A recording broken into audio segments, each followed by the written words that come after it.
Historic night there last night, and today still shock and awe after Donald Trump defies all the odds and all the polls, becoming America's 45th president of the United States. It is a stunning victory for the billionaire businessman, and for those who worried they did not have a voice in America, they did.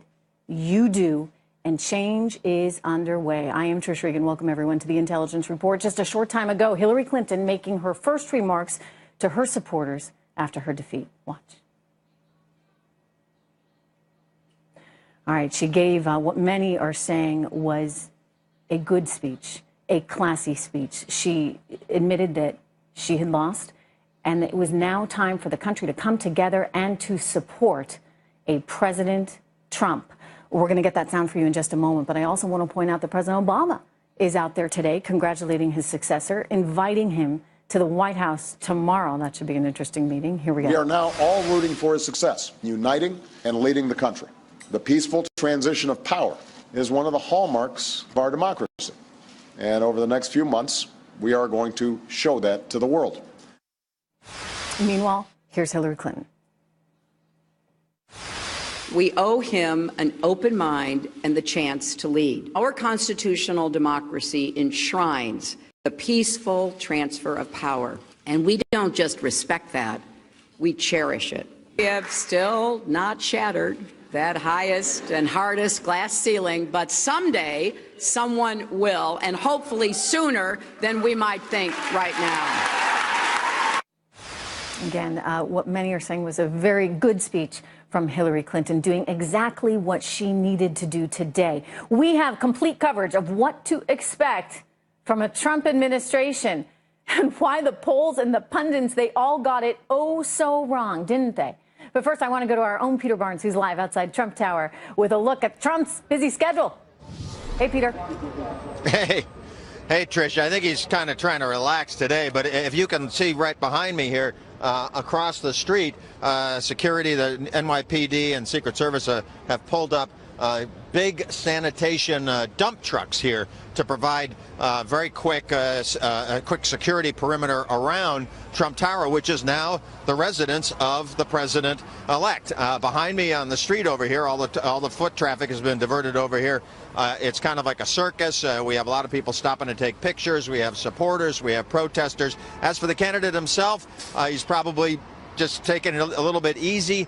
We heard from him twice since his victory speech early in the early hours of this morning, both on social media, on Twitter, where his new handle, it's still real Donald Trump, but it says President-elect of the United States. He tweeted, "Such a beautiful and important evening. The forgotten man and women will never be forgotten again. We will come together as ever before." He also sent an email thank you note to his supporters today, saying that America is a beacon of hope where the impossible is possible. Both of these messages repeating the themes from his victory speech early this morning. Listen. I say it is time for us to come together as one united people. I pledge to every citizen of our land that I will be president for all Americans. It's going to be a lot of work. That's going to be hard because my favorite T-shirt that I've seen so far today, Trish, is a Trump supporter who said, "Welcome, President Trump, revenge of the deplorables." Well, Trish. Look, you know, people feel like they had a chance to take their country back. When you get 8 years of what we have seen, with very little economic growth, with very few jobs being created, and those that were created essentially being part-time or, you know, without benefits, people have had enough. And it was remarkable to see that all these Rust Belt states said enough with the traditional Democratic elites. Peter Barnes, thank you so much. Good to have you here. Donald Trump won a victory few predicted, everyone, defying not only the polls, but defying the entire political establishment. So how did these experts, so-called experts, get it all so wrong? Though I would like to point out, we here at the Intelligence Report, we have always said from the very beginning that a Brexit-like victory was possible. In fact, even before Brexit, we were talking about how Donald Trump was reaching out to people in these states that were struggling economically in a way that we have not seen, frankly, anyone do since Ronald Reagan. Joining me right now, Emily Ekins, the director of polling at the Cato Institute, former Senator Scott Brown, Democratic strategist John Rowley, and the author of the book GOP GPS, Evan Siegfried. Good to have all of you here.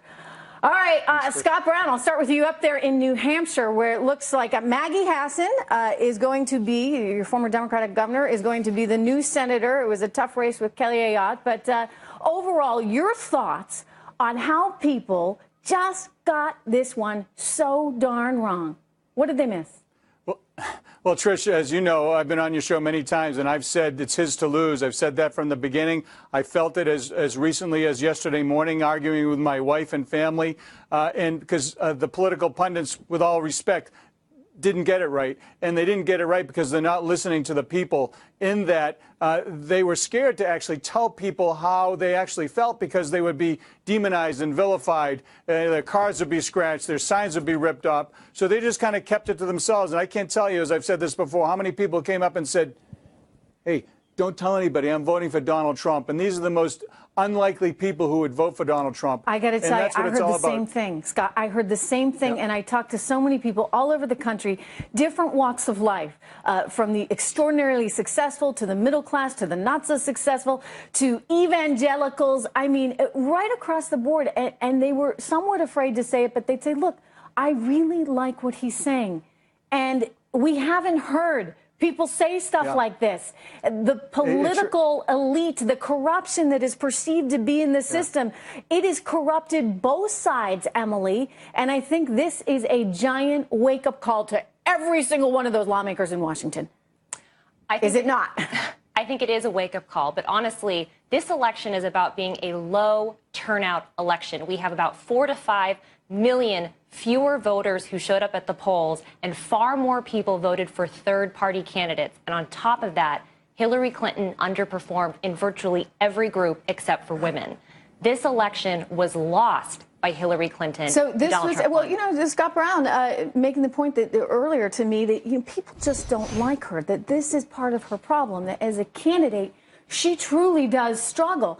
Because, you know, Evan, I know you were no Donald Trump fan, but he related to people in a way that she couldn't even hope to. I mean, she just had sort of no clue what your average American is up against. I've said it was sort of like Marie Antoinette. Let them eat cake. You know, buy them a few freebie things along the way. They'll vote for me. But you need more than that. You need solutions. Yeah. Donald Trump, unlike Hillary Clinton, understood that people were hurting and felt bad. He saw that now, after last night, the last 3 of the last 4 elections at the federal level were direct repudiations of Barack Obama and the Democratic agenda. Democrats just felt, let's keep going, running on the greatness of Obamacare while premiums are skyrocketing. And Donald Trump even went out and talked about urban areas where Democrats take for granted.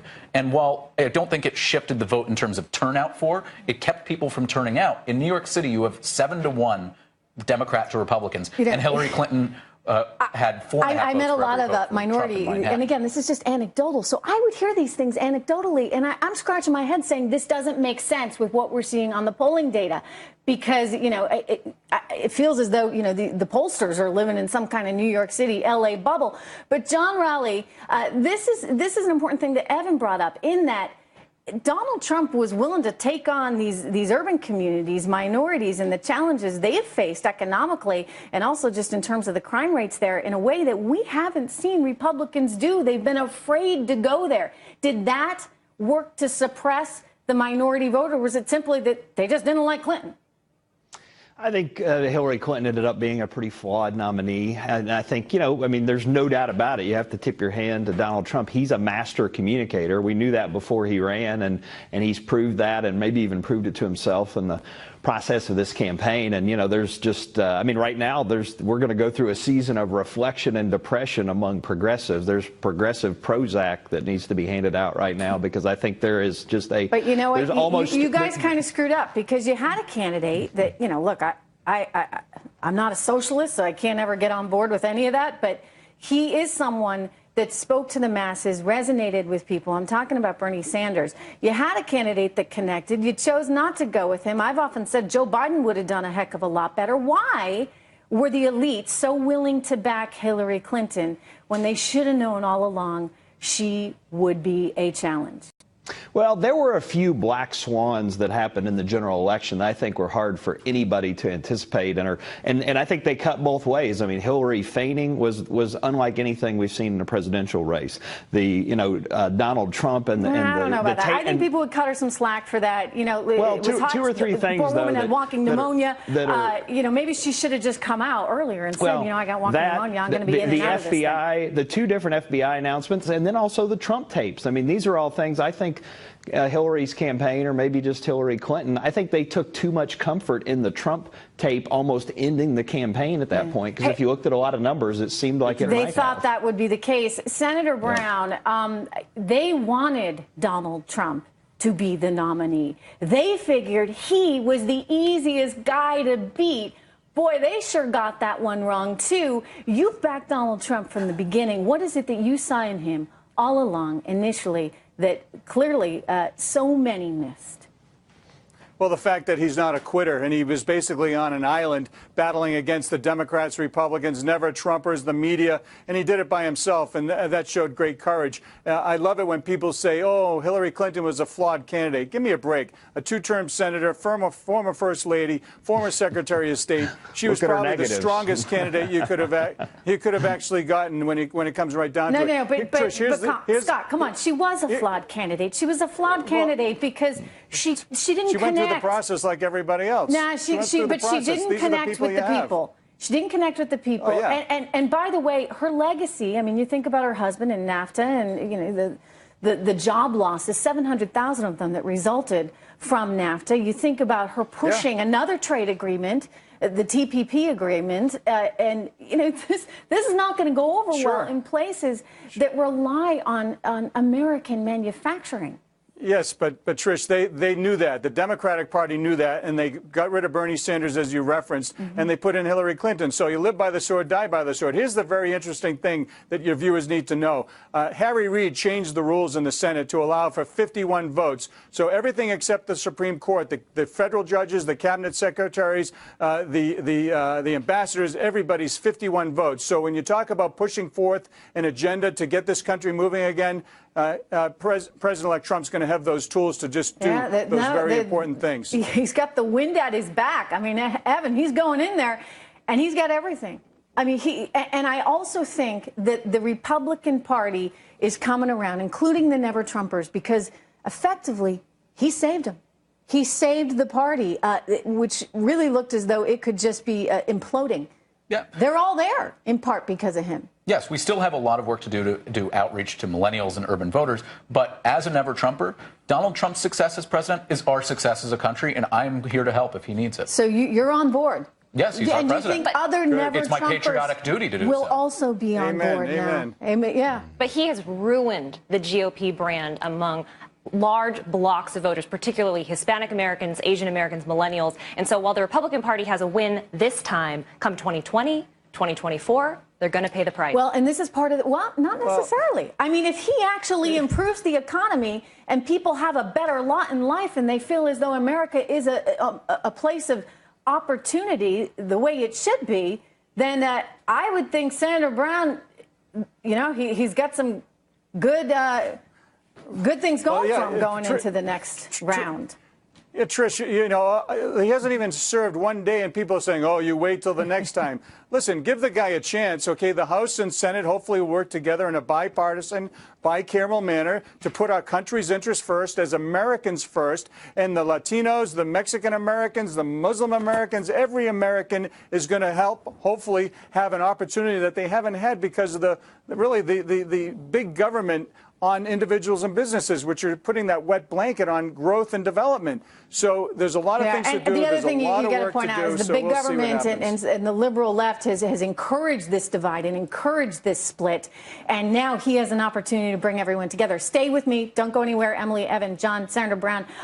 For more on Hillary Clinton's emotional morning, I want to check in right now with Fox News' Jennifer Griffin. Hey, Jennifer. Wow. Hi, Trish. Well, we were here at the Wyndham New Yorker Hotel inside the ballroom when Hillary Clinton conceded and spoke to her staff. There were many, many members of her staff who were very visibly upset.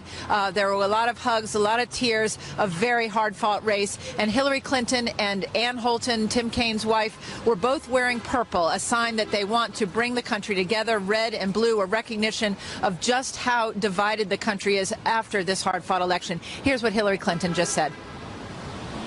I know how disappointed you feel because I feel it too. And so do tens of millions of Americans who invested their hopes and dreams in this effort. This is painful, and it will be for a long time.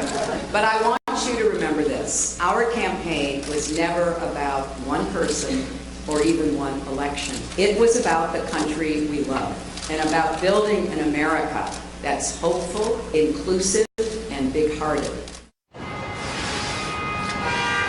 She apologized to her voters for not breaking through that highest, hardest glass ceiling. She said that the girls and women who come after her, they will sometime soon. What's interesting, Trish, about the poll results that we're now getting, it looks like Hillary Clinton is set to win the popular vote. But of course, as we know, it is the all-important electoral college map that is important. And the conventional wisdom always was that Hillary Clinton has an easier route to that electoral map.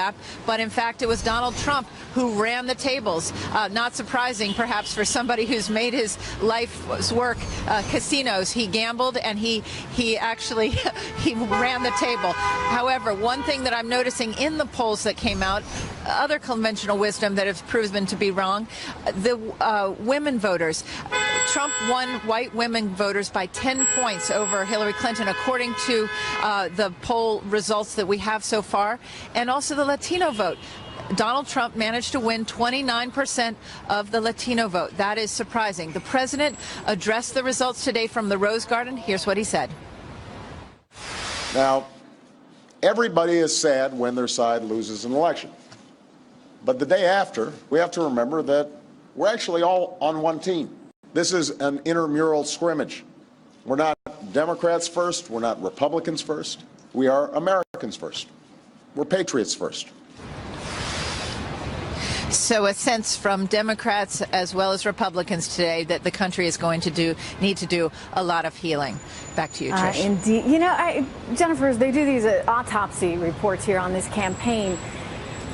Where do they think it really went wrong? I mean, was it her underestimating the support for Donald Trump in some of these Rust Belt states? I mean, to think that he took Pennsylvania. This is territory that should have been hers, but she just seemed to miss it on these trade issues, on these working class voter issues.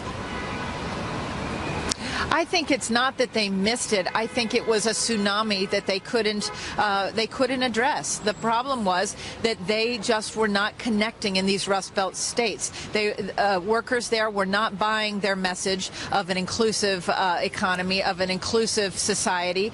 And I think that one point that the media missed, and it was something Donald Trump mentioned repeatedly, and that was that he had momentum on his side. When you looked at his rallies, he was getting 10,000 plus people at every rally. She was struggling to get 1,500, 2,500. It was only at the very end when she had President and Michelle Obama by her side that she was able to get 10,000 people. There were moments where they thought that the Latino vote would make a difference. In Arizona, she had probably her largest turnout in a typically red state. There were about 15,000 people in the days before the voters went to the polls, and that looked like she might be able to use that Latino vote to have her ride into states where North Carolina, Florida, and Nevada. Nevada did turn for her, but Florida and, of course, North Carolina did not. One for the history books, I'd say. Jennifer Griffin, thank you so much.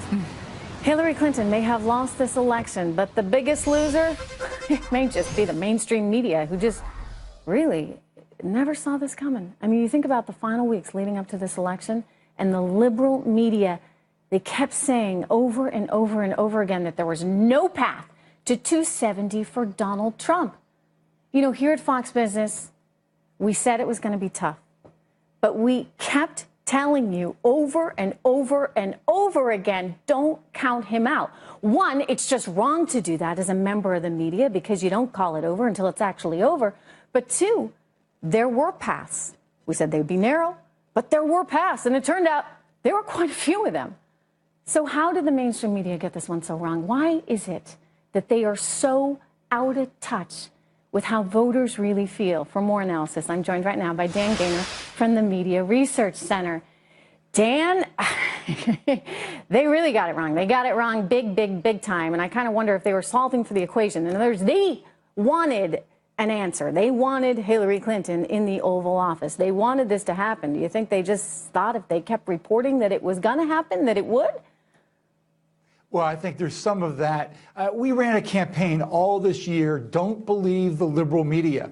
And apparently people didn't believe the liberal media. They didn't listen to Hollywood. This is a full-on repudiation of the elites in news and entertainment. The people who said either vote for Donald Trump or blank you in videos like Hollywood celebrities were doing. And the media who kept turning this into not a discussion of issues, but only discussion of polling. And it turns out that a lot of people weren't polled the way they wanted them to be. Dan, ain't that the truth, right? I mean, people were afraid to say what they really thought. I look at the media sometimes and, you know, I have certain views on this, having worked at different organizations and seeing over and over and over again just how absolutely liberal the bias is. You know, a lot of different reasons for it, I suppose. You get a lot of English majors that, you know, feel like we need to be moving increasingly towards a socialist type economy. But, you know, for us business reporters out there who know that less regulation and lower taxes are good things for business, are good things for the economy, I think that, you know, at least we understood a little bit more about how people were feeling outside of these bubbles of New York City, outside of Los Angeles, outside of Chicago. Do you think this is a wake-up call from the media? Are they going to start to change? I think it should be a wake-up call for the media. They're tied into this New York, L.A., D.C. axis, and they act like nothing goes on in the rest of America. They don't want to cover people and their faith. They don't want to cover people and their jobs. They don't want to cover the impact of these climate regulations, how they're devastating coal states across the country. I have a theory. I don't think they even understand it, Dan. I don't think they understand economics. And as a result, they shy away from these things. They don't understand why you just wouldn't lower taxes. They think, you know, why not just make government bigger, bigger, bigger, keep taxing more? They don't understand that at some point you're pushing on a string. And they choose not to understand it because, you know what, Dan? It's complicated. We took an economist to a Society of Professional Journalists event years ago, and he spoke to a room about 27 journalists. The first question he asked was, how many of you had training in economics or business? One person answered, and he laid into them. He said, how can you cover this when you don't know anything? Well, you know, hopefully they're waking up because they sure did. They sure got this wrong. It was an amazing thing to see there last night. Dan Gaynor, thank you very much. Good to have you here, sir. It's a pleasure. Right. Thank you. The markets are up. How about that? You know, I had so many investors messaging me last night saying this is a buying opportunity. We were watching the futures market plunge 800 points overnight, which you can kind of expect only in that the markets, they like the script to be just as so, right? And they thought that Hillary Clinton was going to win, and all of a sudden they got this big jolt. But these are policies, economic policies, that Donald Trump has put forward that should benefit companies, that should benefit the markets, lower taxes, less regulation. And it seems to be sinking in right now because we're looking at a huge rally on Wall Street, up 230 points, S&P trading up nearly 1%, NASDAQ up 0.8%. We're talking about the things Donald Trump can do to change our economy. Obamacare may be top of the list. I'll see you right back here in 2. Wow, check out this rally, everyone. The markets are sharply higher on the heels of last night's post-election free fall. You know, overnight, the markets were really tumbling. We saw it in the futures market. In fact, at one point, Dow futures were down more than 860 points. Check out the reversal. I had so many investors messaging me last night saying this is actually a buying opportunity because they like the policy ideas that Donald Trump is putting forward. And what do you know? You're looking at a big rally here today. So that expected big, huge, massive sell-off, it didn't happen. Big rally also on the heels of Clinton's concession speech as people breathe a sigh of relief and say, okay, there's not going to be any kind of crazy litigation involved in this election. She has conceded and everyone is moving on and moving forward. Joining me right now, Regan Capital Partners CIO Kevin Kelly, Kingsview Asset Management CIO Scott Martin, and Countdown to the Closing Bell anchor Liz Klayman, who's there on the floor of the stock exchange. And Liz, what are those guys telling you right now? This is really interesting, isn't it, Trish? Because overnight, I'm sure you got the same calls. What's going to happen to my 401k? The futures are down 800 points. Well, it sure is interesting. Given a few hours to absorb all of the news, the markets are fine right now. We are looking at a gain of 229 points for the Dow Jones Industrials. More importantly, we are now less than 100 points away from an all-time point close here at 18,562, all-time high, 36 rather. So we're seeing real gains here in most sectors. Healthcare, financials. Financials are hitting 9-month highs right now, Trish. Air is coming out of gold. Of course, overnight gold spiked about $50, so all the gold bugs got excited. But right now, things seem to be very positive. But I've been talking to traders here. They're saying it just looks a little too cute and buttoned up. You never know. Sure, you never know. But right. Kevin, he came out, he gave really a great speech last night. It was a victorious speech, but it was also a speech that had gravitas. He talked about the need to bring the country together. He's recognizing that is important. You know, the market had been way down. It started to climb back a little bit in the futures market after he spoke. And it seems as though people had the chance to sleep on it. They woke up and said, okay, today is a new day. And there are new opportunities. And if you do things, lessen regulation and cut taxes, shouldn't that benefit corporate America? Shouldn't that benefit the economy? And shouldn't that benefit Americans in the way of jobs? Yeah, I mean, you're hitting the nail on the head. This was really a referendum on fiscal policies and reforms, and we're starting to see that. And lack of, too. Yeah, I mean, you know, they've basically done nothing and left it entirely up to Janet Yellen and company. But go ahead. Correct, yeah. And what's interesting to note is that Donald Trump went on the stump and his economic policy was at the forefront throughout his entire campaign. And that's why you're seeing companies being rewarded today, because he's talked about a 10% repatriation of taxes. That's $2.7 trillion that can come over here and be used for mergers, M&As, buybacks. It's going to help capital and labor investment. It's going to be really good. Can also be used for factories. Yeah, and the creation of new jobs. I mean, the idea, Scott, that we leave all this money overseas to benefit other people's economies instead of bringing it back, I mean, that doesn't make any economic sense. Because of the prohibitive tax policies of the recent and now bye-bye administration, which is exactly what Donald Trump understands. He's got to encourage businesses.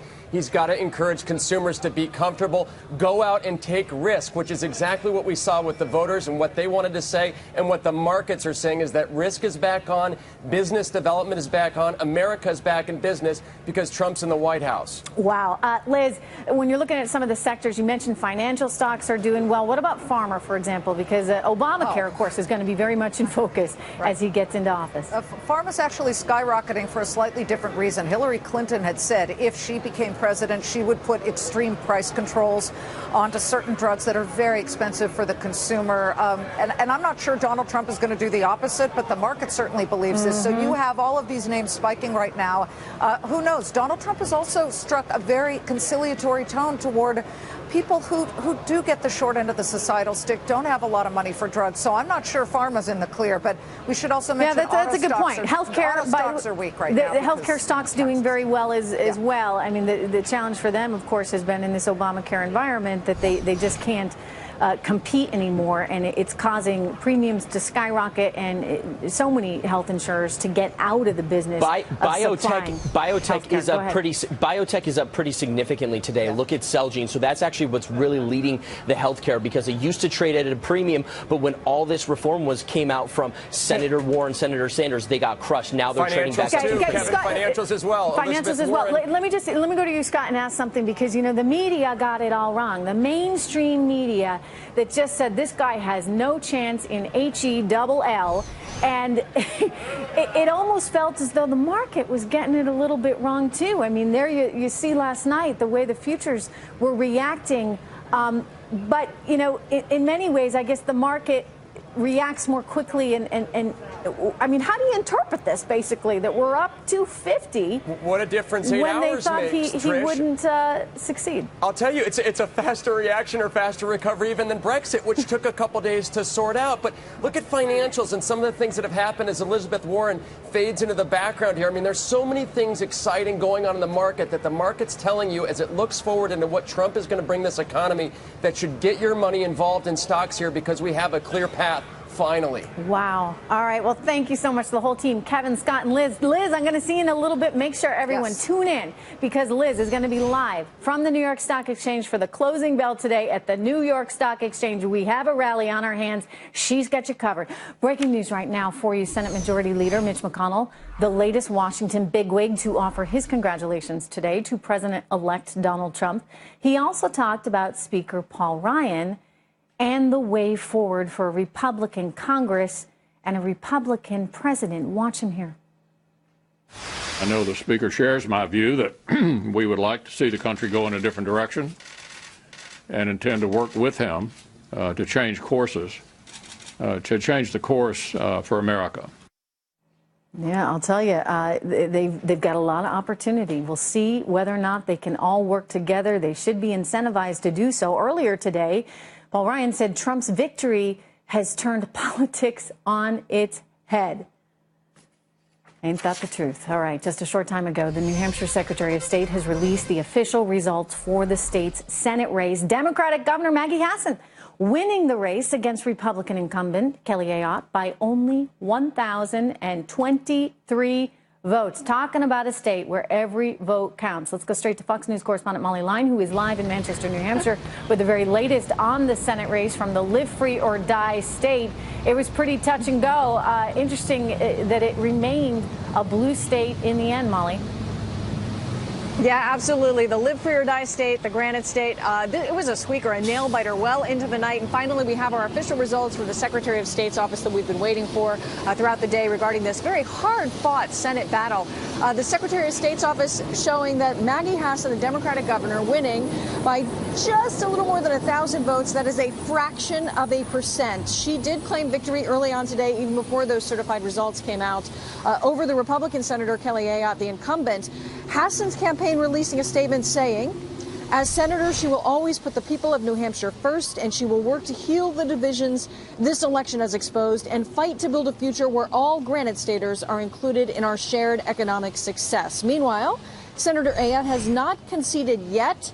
Prior to those certified results being put out, her spokeswoman released a statement saying, this has been a closely contested race from the beginning, and we look forward to the results being announced by the Secretary of State and ensuring that every vote is counted in this race that has received an historic level of interest. Now, party insiders say that this may not be the end, that the Secretary of State's official release may not necessarily mean that this is over, that it's possible, even perhaps likely, that the Ayotte campaign may seek a recount in this election. So we're still waiting to hear from Team Ayotte to see if that will be what happens next. Oh, my goodness. All right. Plenty of drama to go around in that little state. Okay, thanks so much, Molly. We'll keep checking in. Moments ago, President Obama addressing the nation for the first time since Donald Trump's stunning victory. After congratulating both candidates on a hard-fought campaign, Mr. Obama made it clear that we are all on the same team, and he stressed the importance of unity in the wake of the election. Here he is. Everybody is sad when their side loses an election. But the day after, we have to remember that we're actually all on one team. This is an intramural scrimmage. We're not Democrats first. We're not Republicans first. We are Americans first. All right, everyone. So now that Donald Trump is set to take the White House by storm, what is going to happen to Obama's agenda? I mean, throughout his campaign, Trump vowed over and over again to reverse many of Obama's signature policies, including the Iran nuclear deal, immigration reform. So can he do it? Obamacare as well? Joining me right now, Washington Examiner senior political analyst Michael Barone. Michael, always good to see you. I mean, look, I think in so many ways this was a rejection not just of Hillary Clinton and her inability to connect and the concerns about corruption, et cetera, but this was a rejection of President Obama and his entire economic agenda, which has sent the country absolutely nowhere. How does Trump reverse it? Trish, don't hold back. Tell me what you really think. Listen, I think, the signature achievements of the Obama administration, according to Ben Rhodes, the brother of the president of CBS News, and the Henry Kissinger of the millennial generation, Deputy National Security Advisor, Obamacare, the Iran nuclear deal. They're unpopular in the polls. They're unpopular in Congress. They were sketchily and hastily put together without attention to details. Obamacare is in danger of implosion. The Iran nuclear deal, we just made concession after concession. You don't have to think that Donald Trump is a miracle worker as a deal maker to say that that wasn't a good deal and so forth. Yeah. President Obama, after the Republicans won majorities in Congress, said, I've got a pen and a phone.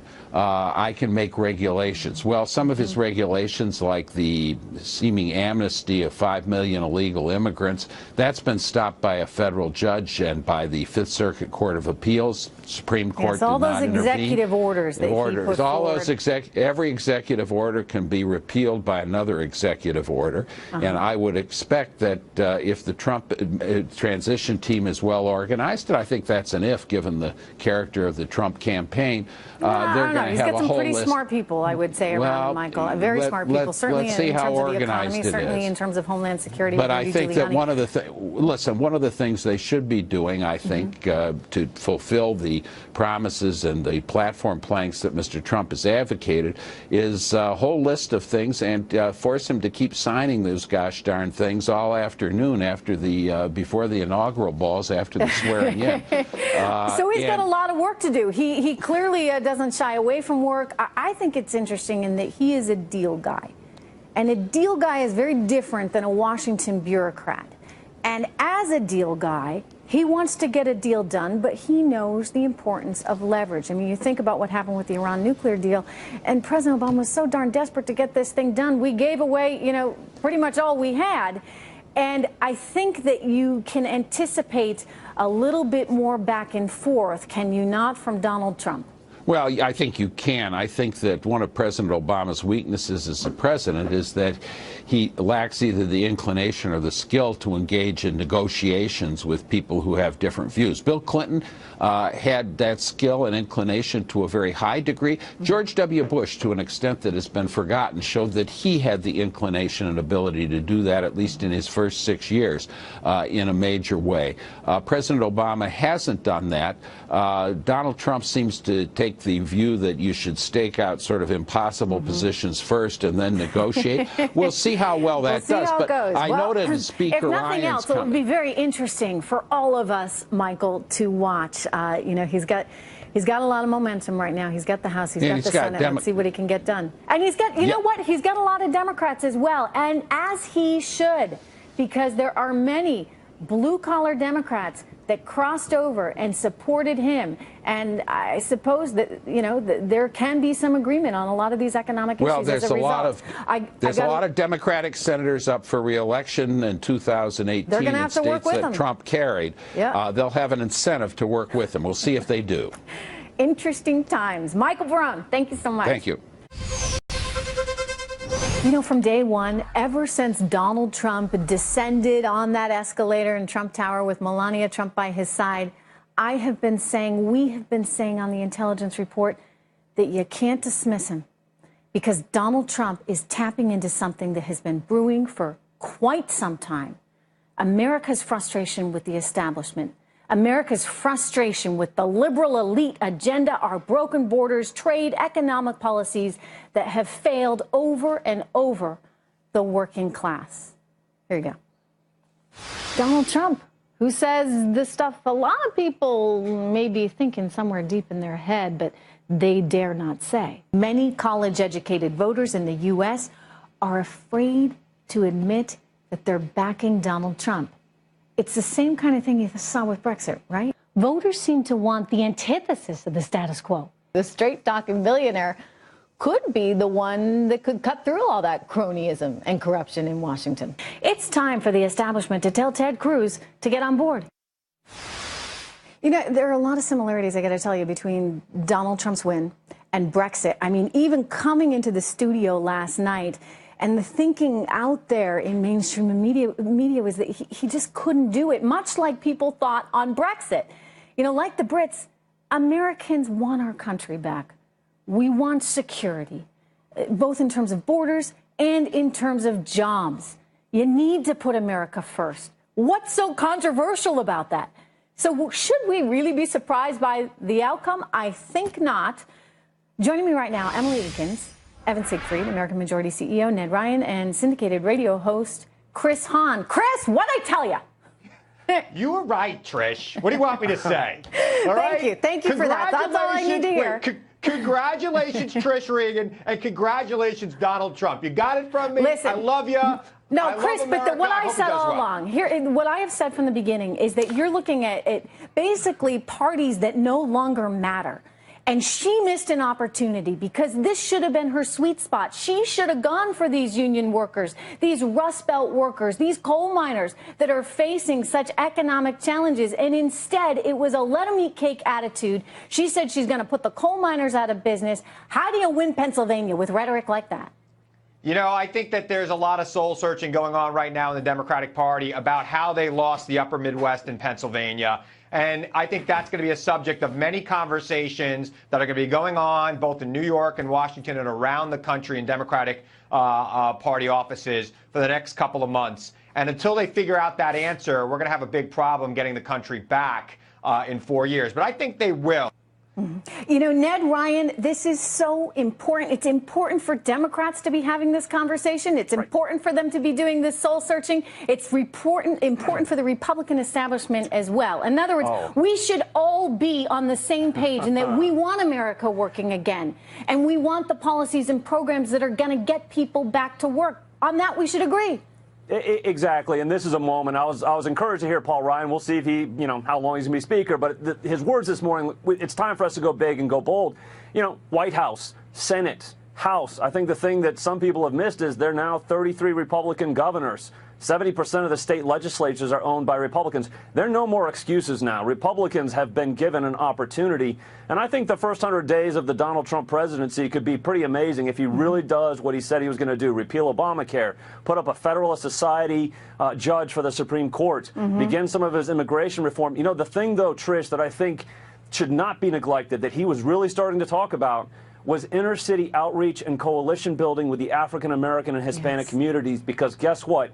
After all the elation of last night, there were wins, it was great. Guess what? After last night, Republicans have now lost 6 of the last 7 popular votes in the presidential. So I want people to be clear-eyed here and understand they've been given an opportunity. At the same time, there's no resting on the laurels. He's willing to go there, to be done. That's what's interesting to me. Evan, we've seen so many Republican candidates, conservatives, shy away from tackling the issues in the inner cities because you run the risk that if you dare to say, hey, we got to shake things up, we got to change this, that you are perceived somehow as anti-minority.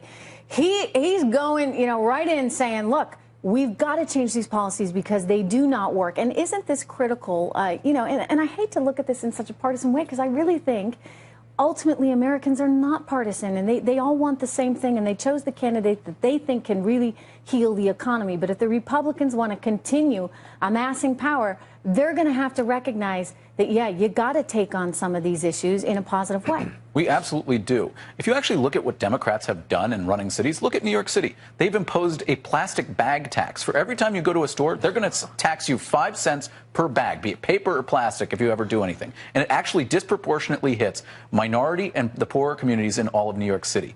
And the approach of the overwhelmingly majority Democratic establishment here, let them eat cake. It's not a big problem. They can bring their own bags. They're concerned about paying their bills. They don't have affordable housing. Republicans need to take up the mantle of affordable housing in urban communities as well as transportation infrastructure. That would really You know, and help there's two us. different ways to do it, right? I mean, there's the let's just give them something, or let's actually provide the opportunity so that people can do Exactly. it for themselves. And Emily, that's what they want. They don't want the handouts.